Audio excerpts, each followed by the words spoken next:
Assalomu alaykum qarindoshlar. Hammaga xush keldinglar. Biz oldingi soatda tarbiyaning atrofliq bo'lishi haqida paranglashgan edik. Biz uningda biz farzandlarimizning hammasini ham bilimli, ham e'tiqodli, ham axloqli, ham psixik safosini sog'lom tarbiyalashni nishon qilganligimizni so'zladik.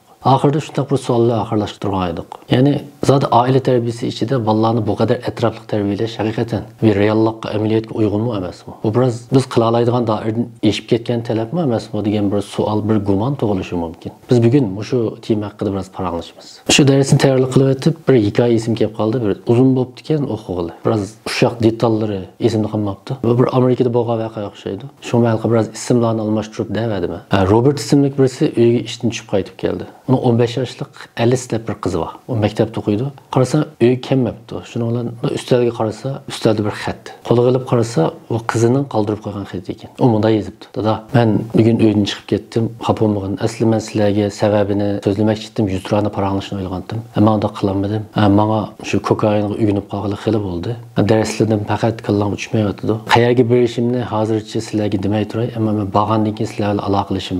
Har rost bir narsani unutib qolibdimi? Men bo'yimni o'xshaydi. Yigitim Mike men bilan billa bormoqchi bordiga yerga. Xatni o'qib mushaga kelgan vaqtda bu Robert afandining qo'llari titrab ketdi. Shundan qog'ozning ostida davomi keyinda deb xat yozildi. Shundan Robert afandi xatni o'rib o'qiydi. Dada, chaqchaq qilib qo'ydim, qo'rqib ketmagin. Men sana dunyoda topshiriq ishlash, imtihon berish, maktabda yaxshi o'qishdimmi boshqa? Bundan muhim ishlarning borlig'ini sen menga deb qo'ydim. Deb shunda deb yozilgan ekan. Hamda mening sizlarning talabim shu. Endi birdan biz o'zimizni Robert afandining o'rniga qo'yib boqaylik. Shu Alice degan qiz mening qizim deb o'ylab boqaylik. Mushunda o'ylab boqqan vaqtda menimcha hammamiz shu vaqtdagi Robert afandining hissiyotini aytdi. Ichiga kirib turib tushunaymiz. Bu yerda qanday bir xulosani chiqarish mumkin? Robert afandi shu vaqtda o'yladi. Voy bo'ptilar, qizim yaxshi o'qimasin, hatto maktabga bormasin, imtihonni o'tamisin mayli, ammo bunda bo'lib ketmasin. O zaharli chekimlikka uyg'unib qolmasin, 15 yoshida bo'yda qolib qolmasin deb o'yladi. Ya'ni bolam yaxshi o'qimasin mayli ekanki, ammo uning axloqli bo'lishi, odamiylikning, ya'ni topning ichida bo'lishi men uchun hammadan muhim degan bir narsani biz ko'ra olamiz. Ya'ni biz o'zimizni Robert afandining o'rniga qo'ygandan keyin bolalarimizning maktabda ancha yaxshi o'qimasligini qabul qila oladi ekanmiz, ammo hargiz uning axloq prinsiplarining sirtiga chiqib ketishini qat'iy qabul qila olmaydi ekanmiz. Demak, bu yerda qaysining haqiqiy biz ko'ngil bo'layotgan ish ekanligini his qildik deb o'ylayman. Endi ikkinchi bir misol. Bu misolni men o'zim tasavvur qildim. Aynur xonim bir kuni o'g'lining yotqini yig'ishtirib o'tib, yostiqning ostidan bir xotira topib oldi. Qarasa, u o'g'li Asadning kundalik xotirasi ekanda. Uning o'g'li Asadni hozir to'liqsizlik qo'ydi, 15 yoshga kirgan. U Asad mundaq yozibdi. Bugun yakshanba. Mening do'stlarimning hammasi yana bir mahallaga futbol musobaqasi o'ynab bordi ekan. Mening o'tdak bog'im bor edi, ammo ota-onam meni berishga ruxsat qilmaydi. Chunki men yakshanba demay o'rganish qilishim kerak, topshiriq ishlashim kerak. Men bu o'rganishdan, bu topshiriqlardan shunchalik zerikib ketdim. Maktabga borgim kelmaydi. Ammo men buni ota-onam bilan bu haqda paranglasham olmayman. Hatta ba'zida tug'ilmagan bo'lsam-chu deb o'ylab qolaman. O'ylab qoldim 16 yoshga kirgan vaqtimda chiqib ketsam uydan. To'liq o'tirib chiqqandan keyin men cho'qim yotoqlik maktabda o'qiyman deb o'yladim.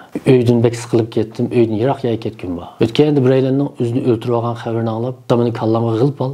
O'zini o'ltirib qanday bo'ladi degan xiyolmi kallamga kirib chiqib ketdi. O'qib mishaga kelgan vaqtda Aynur xonimning ko'zlaridan yosh taram-taram to'kilishga boshladi. Hatto qo'llari titrab, xotira yerga tushib ketdi. Yani o'xshashli talabim shu. Hamda hammamiz biz o'zimizni bu Aynur xonimning o'rniga qo'yib boqaylik. Asadni mening bolam deb o'ylab boqaylik. Biz bu qanday qilamiz? Shu vaqtda voy bolam maktabga bormasin mayli, darslarda yaxshi o'qimasin mayli, biz unda ching tutib olmayli, ammo bolam sog' tursa. Chunki hammamiz bu xil alomatlarning balkim bolalarimizning ro'yi jihatda ma'lum bir masala ko'rib kelishining boshlang'ich ekanligini asli his qila olamiz. Demak, yuqorqi ikki hikoyadan garchi biz amaliyatimizda bolalarimizning darsda yaxshi bo'lishi, uning maktabdagi numurining nihoyat yuqori bo'lishiga ko'ngil bo'lsakmi, ammo yana tegi-tekni aytgan vaqtda agar bolamizning axloqida, psixik dunyosida masala ko'rilgan vaqtda biz yana tarbiyaning asli maqsadiga va asli mohiyatiga qaytib kelamiz. Ya'ni biz uchun yana bolamizning sog'lomligi, uning axloqining durust bo'lishi yana hammadan muhim. Ammo hammamiz o'zimizning oila tarbiyasi amaliyatiga qaraydigan bo'lsak, bularni hozirgi vaqtda mutlaq yo'q qism ota-onalar bolalarning maktabdagi natijasini eng ustun o'rin qo'ydi.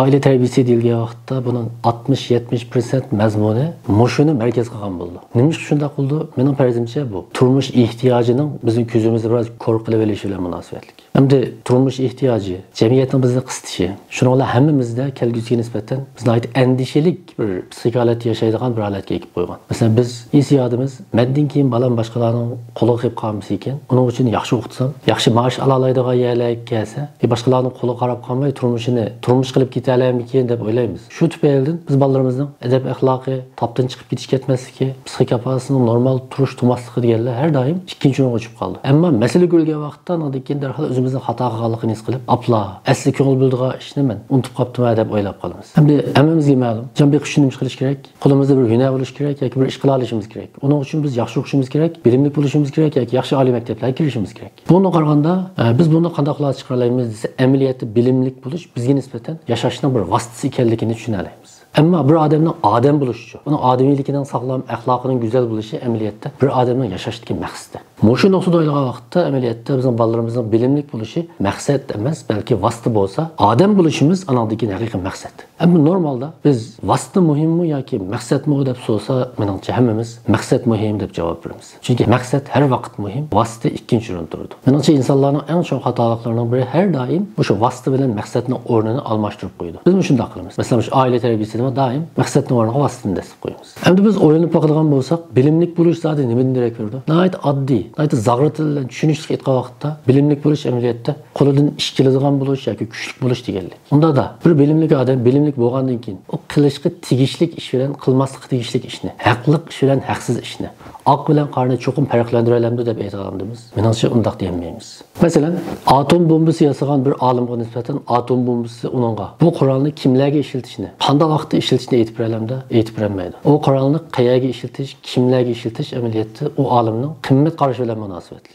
Qisqasi yuqoriqilardan bilalaydiganimiz shu. Garchi bolalarimizning bilimli bo'lishi, iqtidorli bo'lishi intayin muhim bo'lsa-mu, albatta bolalarimizning emas, bizning shunday bilimli, iqtidorli bo'lishimiz nihoyat muhim bo'lsa-mu, ammo bizning eng avval odam bo'lishimiz, odamiyligimizning sog'lom bo'lishi, axloqiy prinsiplar va qimmat qarashlarimizning sog'lom bo'lishi uningdan muhim. Undaqda biz oila tarbiya muhitida bu maqsadga qanday yetamiz yoki bu ikkisining munosabatini qanday tanishib tutib tura olamiz? Meningcha biz ta'lim va tarbiya degan so'zni tushuntirish orqali bunga biroz javob bera olamiz deb o'ylayman. Endi biz ma'rif deganda amaliyotda ta'lim tarbiya desak xato bo'lmaydi. Unda da ta'lim degan nima, tarbiya degan nima? Biz til nuqtasiga kelgan vaqtimizda ta'lim deganimiz amaliyotda arabchadan kirgan so'z. Ya'ni allama degan so'zdan kirgan. Bu o'rgatish degan ma'noda. Ta'lim, ya'ni bizning Uyg'urchada ta'lim deb talaffuz qilinadi. O'rgatish deganlik, ya'ni yangi ma'lumotlarni yoki birovga u bilmaydigan ma'lumotlarni o'rgatish, bildirish deganlik. Ta'limning ma'nosi shu, oddiy aytgan vaqtimizda. Masalan, bizning bolalarga Qur'on yodlatishimiz, ko'paytirish yodlatishimiz, uning matematika o'rgatishimiz, savodni chiqarishimiz, hatto uning hunar o'rgatishimiz. Masalan, tomoq etishni o'rgatishimiz, yog'ochchilikni o'rgatishimiz yoki sayponchilikni o'rgatishimiz, bularning hammasi amaliyotda ta'limdan iborat. Unda tarbiya degan nima? O'xshashda tarbiya degan so'z arabchadan kelgan. Arabchadagi rabba kalimasining ilqi harakat nom shakli. Masalan, biz Qur'oni Karimdagi rabb kalimasini ko'p uchirtimiz. Ya'ni olamlarning parvardigori, parvarishgori, tasarruf qilguvchisi, boshqaruvchisi degan ma'nolarda. Ya'ni rabb kalimasining asli ma'nosi parvish qilmoq, yetishtirmak, holidan xabar olmoq, boshqarmoq degan ma'nolarda. Biz bu tarbiyani agar Uyg'urcha ifodalashga to'g'ri kelsa, yetishtirish, singdirish, parvish qilish deb ifodalasak, menimcha to'g'ri bo'ldi. Demak, bu yerda biz bunday bir ro'shan narsani his qildik. Masalan, tarbiyaga biz misol oladigan bo'lsak, masalan, bizning bolalarimizni axloqli qilmoqchi bo'lishimiz, masalan, vafodor qilib tarbiyalash, vafodor qilib yetishtirish, ularni vatanparvar qilish, millatso'yar qilish, psixik safosini sog'lom qilish, masalan, o'ziga ishonadigan qilish, o'zini kamsitmaydigan qilish, boshqalarga yordam bera oladigan yordamso'yar qilish. Mana bu fazilatlar va fazilatlarning hammasi tarbiyaga misol bo'la oladi. Ya'ni tarbiya shularni yetishtirishning bir yo'li. Bular ta'lim bilan emas, balki tarbiya bilan yetishtiriladi. Xuddi shunga o'xshash yuqorida men tilga olgan o'rgatishga tegishli haliqi kasb bilimlarni biz tarbiya yo'li orqali o'rgatgili bo'lmaganiga o'xshash.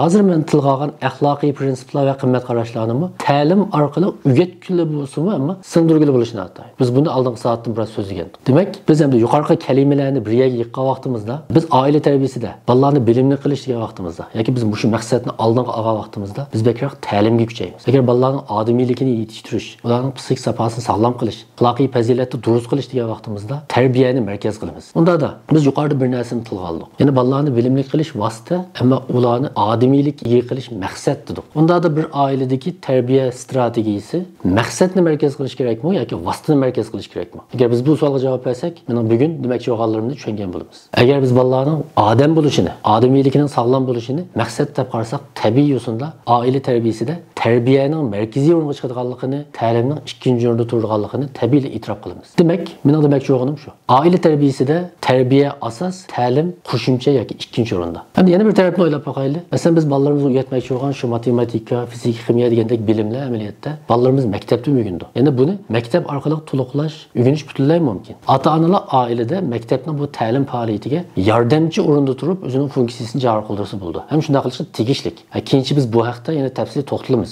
Shu xato tushunilmasin. Mening bu ta'limni ikkinchi o'rin qo'yishim, tarbiyani birinchi o'rin qo'yishim hargiz bu bolalarimizni bilimlik yetishtirmasak bo'laveradi ekan. Ularning iqtidorli bo'lishi muhim emas ekan. Biz faqat axloqli yetishtirib qo'ysakla, bilimlik yoki bilimsiz bo'lishi muhim emas ekan deganlik emas. Agar bunday tushunib olgan bo'lsak, menga biroz uval qilgan bo'lsalar. Men demoqchi bo'ldim, oila tarbiya muhitida tarbiyani markaz qilishimiz lozim. Ta'lim ikkinchi o'rinda turishi lozim. Mana mushini muvofiq bir shaklda tampon elib berish lozim demoqchi. Bayamqi gapimiz qaytib kelsak, maktabda masalan biz uyda o'rgatilmaydigan nurg'un bilimlarni o'rgatalaydi. Matematika o'rgatalaydi, fizika, kimyo o'rgatalaydi, nurg'un tabiiy fan bilimlarini o'rgatalaydi. Shundaqli nurg'un ijtimoiy fan bilimlarini o'rgatalaydi. Ota-onalar uyda bularning hammasini maktabdagidek sistemalik o'qita olishi o'rganishlar tayin. Ammo men oldin qitimjiq ta'kidladim. Biz bolalarimizga singdirmoqchi bo'lgan nurg'un biz voz kechmaydigan, bizning qimmat qarashimizning yadrosini tashkil qilgan nihoyat muhim masala bor. Masalan, dindorlik, vatanparvarlik, millatso'yarlik, o'ziga ishonish ruhi, yordamso'yarlik, mas'uliyatchanlik deganga o'xshash bu qimmatlar va bu fazilatlar oilada va oilada ota-onaning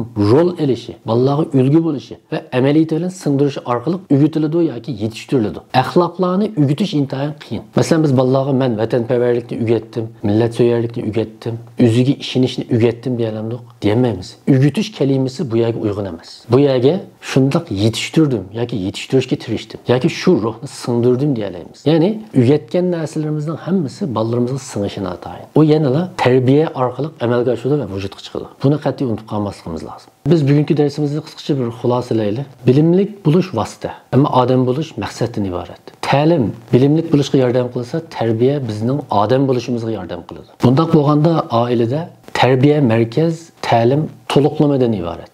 Ya'ni bolalarimiz eng avval sog'lom bir odam bo'lish kerak, ondan bilimlik va iqtidorli bo'lish kerak.